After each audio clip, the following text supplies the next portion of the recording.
그 순간 모든 게 멈췄습니다. 사랑도, 신뢰도, 그리고 나의 거짓된 이름까지. 이 이야기가 궁금하시다면 구독과 좋아요로 함께 해주세요. 영채야. 진세훈의 목소리는 단호했다. 그가 정원의 목을 조르는 영채를 강제로 밀쳐내며 숨막히던 공기가 터져나왔다. 정원은 기침을 하며 겨우 숨을 고른다. 세훈의 시선이 영채를 향한다. 너 누구야? 너가 뭔데 우리 영채를 해코지하려 해? 그의 물음에 영채는 눈가에 미소를 지으며 비틀린 듯한 웃음을 터뜨렸다. 우리 영채? 내가 누구냐고? 영채의 시선이 정원을 향한다. 하나뿐인 친구야. 내가 뭐라고 대답할까? 정원이 안 된다는 듯 고개를 젓는다. 알려줄게 진세훈. 내가 누구냐면? 진세훈의 손을 뿌리치며 말한다. 그만해. 제발. 정원이 애처롭게 말한다. 내 친구가 괴로워하니 마음이 너무 아프다. 근데 어쩌지? 난 진세훈 씨가 아주 맘에 들어. 내가 누구냐면? 차정원 맞지? 당신이 차정원이지? 노민구하고 짜고 박경신 데려간 장본인. 세훈의 말에 영채는 어이가 없고 화가 난다. 차정원? 차정원? 내가? 웃기지 마. 내가 주영채야. 순간 세훈의 놀란 눈동자가 흔들리고 정원을 쳐다본다. 정원의 얼굴엔 피가 가시지 않았다. 입술은 떨렸고 말 한마디조차 나오지 않았다. 그때였다. 문이 열리며 한 여자의 굽소리가 공간을 채웠다. 공난숙. 고급 트렌치코트를 걸친 그녀는 단숨에 분위기를 장악했다. 주영채를 향한 시선, 그리고 정원과 세훈을 번갈아 보는 그 눈빛에는 모든 상황을 이미 읽어낸 사람의 여유가 있었다. 무슨 일이야? 그녀의 목소리는 차분했지만 단단했다. 주영채가 입을 열려 하자 난숙이 손짓으로 막았다. 세훈 씨, 오해가 좀 있었던 것 같아요. 아이들끼리 감정이 격해졌던 거겠죠. 그녀는 억지로 웃음을 만들어내며 다가섰다. 세훈의 눈빛엔 여전히 혼란이 가득했다. 하지만 방금 들었어요. 이 여자가. 맞아요. 난숙이 부드럽게 말을 잘랐다. 그 얘긴 제가 나중에 직접 설명드릴게요. 일단 그만 돌아가 주겠어요? 그녀의 단호한 태도에 세훈은 잠시 망설이다가 한숨을 내쉬었다. 알았어요. 이번만입니다. 물론이죠. 잠시만 믿고 기다려주세요. 그녀의 확신 어린 말에 세훈은 더 말하지 않고 자리를 떠났다. 문이 닫히자 방 안의 공기가 한층 가라앉았다. 엄마 왜 그래요? 나 지금 이 꼴을 만든 게 누구 때문인데? 주영채가 울분을 터뜨렸지만 공난숙은 단호했다. 입 닫아. 네가 더 떠들면 일이 커진다. 그녀는 정원을 한번 흘끗 본 뒤 영채의 팔을 붙잡았다. 일단 나가. 지금은 수습이 먼저야. 정원은 두 여자가 떠나는 뒷모습을 바라봤다. 그녀의 눈동자엔 복잡한 감정이 얽혀 있었다. 두려움, 수치, 그리고 희미한 분노. 그녀는 깨달았다. 이 싸움은 이제 단순한 거짓이 아니라 세 사람의 운명을 건 전쟁으로 번지고 있음을. 배짱이 좋은 줄 알았는데 영채 등장에 간이 쫄았냐? 틱틱대는 목소리로 들어오는 주하늘의 목소리. 정원은 고개를 숙였다. 나도 몰랐어. 그렇게 밝혀버릴 줄은. 그녀의 목소리는 떨렸지만 속마음엔 스스로를 탓하는 분노가 깔려 있었다. 주하늘은 한숨을 내쉬며 책상 위에 물컵을 집어들었다. 넌 항상 그래. 혼자 다 짊어지려 해. 그래놓고 무너질 때 되면 아무 말도 안 하지. 그는 물을 마신 후 정원의 눈을 똑바로 바라봤다. 이번엔 나한테 숨기지 마. 주영채가 무슨 짓을 하든 내가 막을 테니까. 정원은 미소를 지으려 했지만 입꼬리가 제대로 오르지 않았다. 그녀는 여전히 혼란스러웠다. 세훈의 눈빛, 주영채의 폭로, 그리고 자신을 향한 세상의 의심. 그 모든 것이 복수라는 이름 아래 흔들리고 있었다.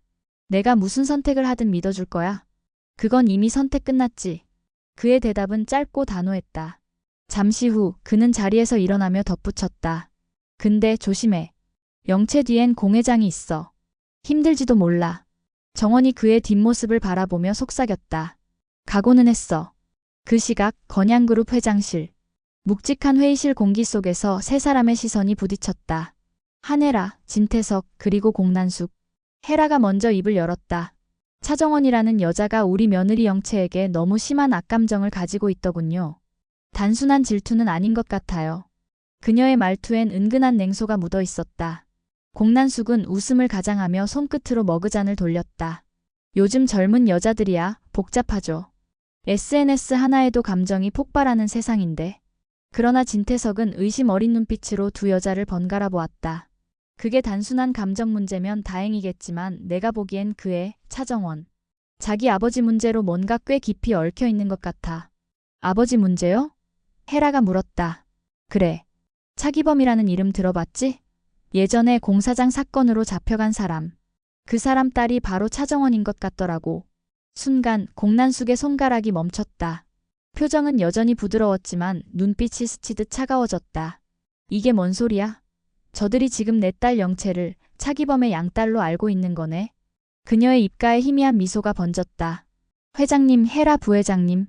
그럼 저도 한 가지 여쭤봐도 될까요? 말씀하세요. 헤라가 응답했다. 만약 그 차정원이 정말 복수를 위해 접근한 거라면 그 목적이 우리 며느리일까요? 아니면 건양그룹 자체일까요? 순간 회의실 안의 공기가 얼어붙었다. 진태석은 말없이 서류를 내려놓았고 헤라는 눈길을 피했다. 공난숙은 그 틈을 놓치지 않았다.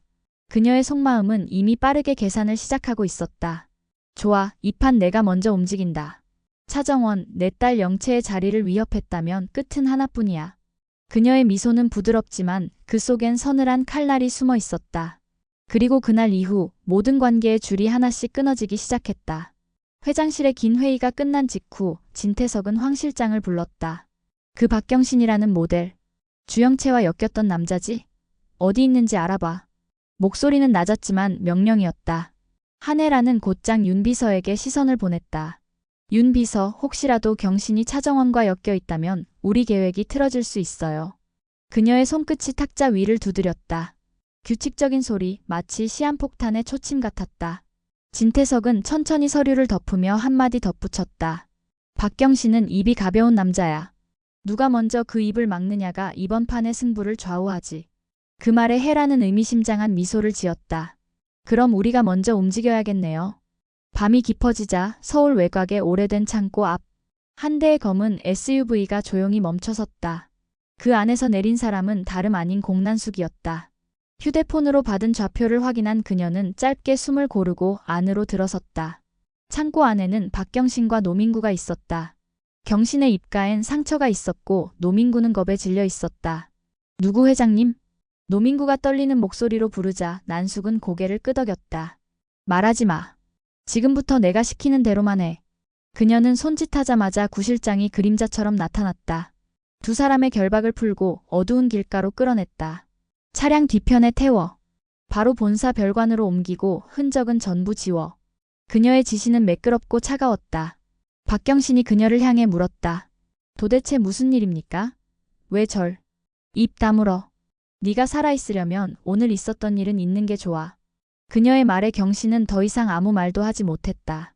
공난숙의 눈빛이 멀리서 깜박이는 가로등 불빛을 스쳤다. 태석, 헤라 당신들이 먼저 칼을 들 줄 알았지. 하지만 내가 먼저 움직였어. 그녀는 미소 지으며 차문을 닫았다. SUV는 어둠 속으로 미끄러지듯 사라졌다. 잠시 후 같은 장소.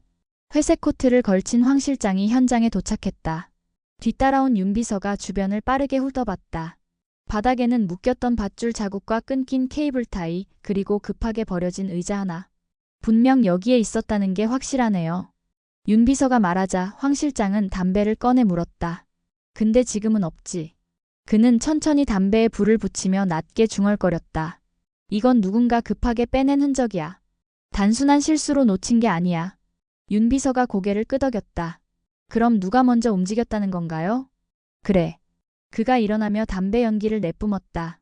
회장님께 보고해야겠네. 박경신, 이미 다른 손에 넘어갔다고. 그들의 발소리가 멀어지자 텅 빈 창고 안에는 바람소리만 남았다. 회장님, 말씀드릴 게 있습니다. 건양그룹 회장실 문이 열리며 황 실장이 들어섰다. 그의 코트에는 아직 먼지가 묻어 있었고 얼굴엔 긴급한 흔적이 역력했다. 진태석은 자리에서 눈만 들었다. 찾았나? 예, 찾긴 했습니다만.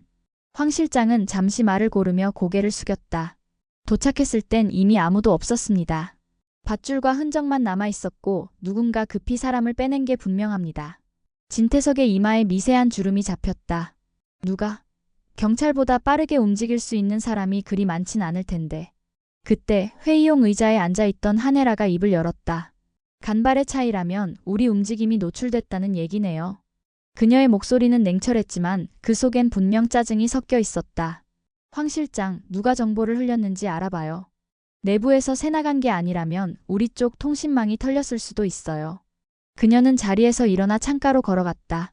밤하늘 아래로 보이는 도시 불빛이 그녀의 얼굴에 스쳤다. 황 실장, 누가 데려갔는지 알아보세요. 예, 부회장님. 황 실장이 즉시 대답하자 헤라는 뒤돌아보며 한마디를 덧붙였다. 실장님, 이번엔 실수 없게 해요. 간발의 차이로 놓친 건 단 한 번이면 충분하니까. 그녀의 말투엔 맹수가 먹잇감을 놓쳤을 때의 서늘함이 배어 있었다. 황 실장은 짧게 고개를 숙이고 나갔다. 문이 닫히자 잠시 침묵이 흘렀다. 진태석은 한혜라를 향해 물었다. 혜라, 당신은 어떻게 생각하나? 누가 제일 먼저 움직였을 것 같나? 글쎄요.